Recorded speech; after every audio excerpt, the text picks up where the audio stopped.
3.1 દાખલા નંબર બીજો. આશા રાખું છું કે પહેલા દાખલામાં તમને મજા આવી હશે, સમજણ હશે. એવી જ રીતના બીજા દાખલામાં પણ પહેલાં તમારે શું કરવાનું છે, તો કે પહેલાં તમારે સૂત્ર, ઇક્વેશન, સમીકરણ બનાવી નાખવાના છે. પછી તો તમને આવડશે, ગમે એ પૂછાય.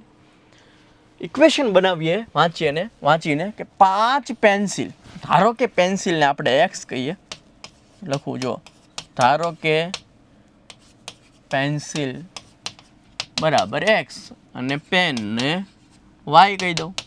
ઓકે, તો 5 પેન્સિલ એટલે 5x અને એટલે વત્તા 7 પેન એટલે 7y બરાબર 50 રૂપિયામાં મળે છે. ઓકે, સમીકરણ 1 મળી ગયું ભાઈ. 7 પેન્સિલ એટલે 7x, 5 પેન એટલે 5y ના કુલ કેટલા છે? 46. સમીકરણ નંબર 2. ફરીવાર જો, 5 પેન્સિલ એટલે 5x અને એટલે વત્તા 7 પેન એટલે 7y, કારણ કે પેનને આપણે y કીધું છે. કુલ એટલે બરાબર 50, તો 50. 7 પેન્સિલ 7x, 5 પેન 5y, કુલ એટલે બરાબર 46 છે. તો એક પેન્સિલ અને એક પેનની કિંમત શોધવાની છે આલેખની રીતે. તો સમીકરણ 1 માટે આવો કોષ્ટક બનાવવાનો છે. સમીકરણ 2 માટે પણ આવો એક કોષ્ટક તમારે બનાવવાનો છે. આ કોષ્ટક સમીકરણ 1 માટે, આ કોષ્ટક સમીકરણ 2 માટે. સમીકરણ 1 માં x બરાબર 0 મૂકો. હલો, x બરાબર શું મૂક્યું? 0 મૂક્યું. ઓકે, અહીંયા x બરાબર 0 મૂકો એટલે 0 ગુણ્યા 5 એટલે 0 થઈ જશે. તો 7y બરાબર 50. શું આવ્યું? 7y બરાબર 50. y જોતું હોય તો 7 ક્યાં જશે ભાઈ? ભાગાકારમાં જશે. 50 ને 7 વડે ભાગો, ભાગ્યે 7 7 49. એક વધ્યું, અહીં 0 મૂકો એટલે પોઈન્ટ. 7 એકુ 7. ઓકે, એટલે 3 વધશે. અહીંયા 0 મૂકો એટલે 7 ચોક 28. 7.14 એટલે 7.1 જેવું. આ તમને કેવું મળ્યું? 7.14 મળ્યું. હવે સમીકરણ 1 માં y ની જગ્યાએ 0 મૂકો. આ સમીકરણ 1 માં y ની જગ્યાએ 0 મૂકો તો આ 0 થઈ ગયું. 0 ગુણ્યા 7 0 થઈ ગયું. વધ્યું શું? 5x બરાબર 50. 5x બરાબર 50. 5 દાન 50. x કેટલા મળ્યા? 10. મૂકી દો 10. જો આ બે બિંદુ મળી ગયા. એક મળ્યું તમને 0,7.14, 7.1 સમથિંગ, અને 10,0 મળી ગયા.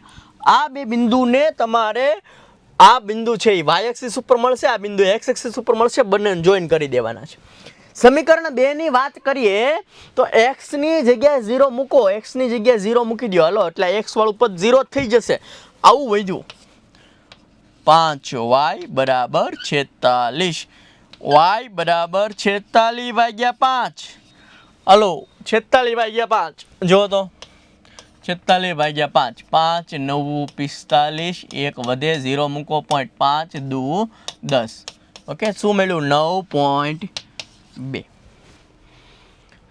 અને હવે y ની જગ્યાએ 0 મૂકો. y ની જગ્યાએ 0 મૂકી દો. ઓકે, 7x બરાબર 46. 7 ક્યાં જશે? ભાગાકારમાં. 46 ભાગ્યા 7. 46 ને 7 થી ભાગી નાખું ભાઈ. 46 ને 7 થી ભાગી નાખું. 46 ને 7 થી ભાગી નાખું. 7 6 42. કેટલા વધ્યા? 4 વધ્યા. 0 મૂકો, પોઈન્ટ મૂકો. ઓકે, 7 5 35. 5 વધે, 0 મૂકો. 7 કયો? 49. 6.57 જેવું મળે છે. કેવું મળે છે? 6.57. એટલે એક મળે 0,9.2. બીજું મળે છે 6.57 એટલે 6.6 જેવું, 0. તો આ જે 4 પોઈન્ટ મળ્યા ને, આ 4 પોઈન્ટ, એને તમારે આલેખમાં દર્શાવવાના છે. શેમાં દર્શાવવાના છે? આલેખમાં દર્શાવવાના છે. પહેલાં આપણે 4 પોઈન્ટ લખી નાખીએ. 0,7.14 હતું. ઓકે, પછી બીજું કયું હતું? 10,0 હતું ભાઈ. શું હતું? 10,0. ઓકે, આને બતાવી દેવાના છે. પછી અહીંયા જો 0,9.2 0,9.2 અને 6.57 6.57, જો આ વાય એક્સિસ ઉપર, આ એક્સ એક્સિસ ઉપર, જો અહીં લખી દઉં, આ એક્સ એક્સિસ ઉપર, વાય એક્સિસ ઉપર. અહીંયા પહેલા 0 છે એટલે આ વાય એક્સિસ ઉપર, પછી 0 છે એટલે આ એક્સ એક્સિસ ઉપર. આટલું બતાવવાનું છે. તો તમારે એક્સ એક્સિસ ઉપર 10 સુધી જવાનું છે અને વાય એક્સિસ ઉપર 9.2 સુધી, એટલે ત્યાં પણ 10 સુધી જવાનું છે અને બધું વધતામાં છે. પહેલા ચરણમાં બધું આવી જશે. ઓકે, એટલે સિમ્પલ વસ્તુ છે મારો ભાઈ કે અહીંયા તમારે જવાનું છે 10 સુધી. અહીંયા તમારે કેવી રીતના લખવાનું, જો X X dash, Y Y dash. અહીંયા તમારે 10 સુધી જવાનું છે. 1,0 તમારે ગ્રાફમાં બધું જ લખવાનું. 1,0 2,0 3,0 4,0 5,0 ત્યાં સુધી ક્યાં સુધી જવાનું છે? 10 સુધી જવાનું છે. ક્યાં સુધી જવાનું છે? 10 સુધી જવાનું છે. આવી રીતના ક્યાં સુધી જવાનું છે? 10 સુધી. 10,0 સુધી તમારે જવાનું છે. ઓકે, આમાં જાઓ, આમાં પણ તમે 10 સુધી જતા રહ્યો. અહીંયા છે 0,1, ઓકે, 0,2 અપ ટુ અહીંયા લખી નાખો 0,7, પછી અપ ટુ અહીંયા 0,8 0,9 અને 0,10. આવું જવાનું છે. જોયો પહેલાં 0,7.14 એટલે 7 અને 8ની વચ્ચે 10 લાઈન હશે. ઓકે, 7.1 ને 7.2 ની વચ્ચેનો જો આ 0,7 છે પહેલી લાઈન એટલે 0,1 એટલે 0,10 થયું. બીજી લાઈન એટલે 0,7.2 એટલે કે 7.20 થયું. 7.10 અને 20ની વચ્ચે આવે એટલે અહીંયા તમારે આ પોઈન્ટ મળ્યો. કયો? 0,7.14.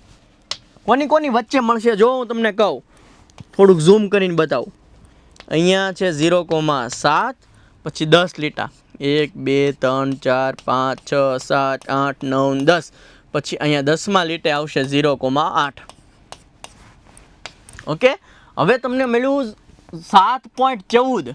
7.14 એટલે 7.10 અને 7.20ની વચ્ચે અહીંયા એક પોઈન્ટ કરવાનો છે, ત્યાં આવશે 0,7.14 અહીંયા. ઓકે, 10,0 આ રહ્યું. એ બેન જોઈન કરી દો. હાલો, જોઈન કરી દીધું. ઓકે, આ બંને થઈ ગયું. ઓકે, હવે આનો વારો 0,9.2. 9.2 એટલે જો આવી રીતના છે. અહીંયા 0,9 છે ને અહીંયા 0,10 છે, તો એની વચ્ચે 10 લાઈન હશે. પહેલી લાઈન એટલે 9.1, બીજી લાઈન એટલે 9.2, ત્રીજી લાઈન એટલે 9.3. તો 9.2 છે ને એટલે બીજી લાઈન. ઓકે, અહીંયા છે 9.2. 6.57 6.57,0 જો આ એક્સ એક્સિસ ઉપર હશે એટલે અહીંયા હશે 6,0, અહીંયા હશે 7,0.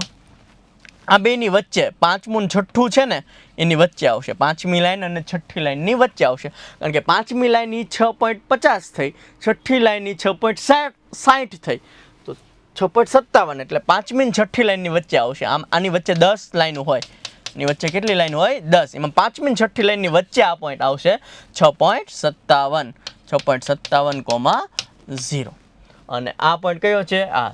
ઓકે, 0,9.2. આ બંનેને તમારે શું કરી નાખવાનું છે? જોઈન કરવાનો. આ જે જવાબ અહીંયા જે ઇન્ટરસેક્ટ થાય ને તમારો જવાબ.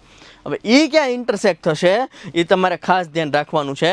ઓકે, તો કે પેન્સિલ જે છે એને આપણે એક્સ કીધું, એટલે અહીંયા એક લઈ લો ને એક ક્યાં લઈ લો? અહીંયા લઈ લો, એટલે તમને તમારો જવાબ મળશે.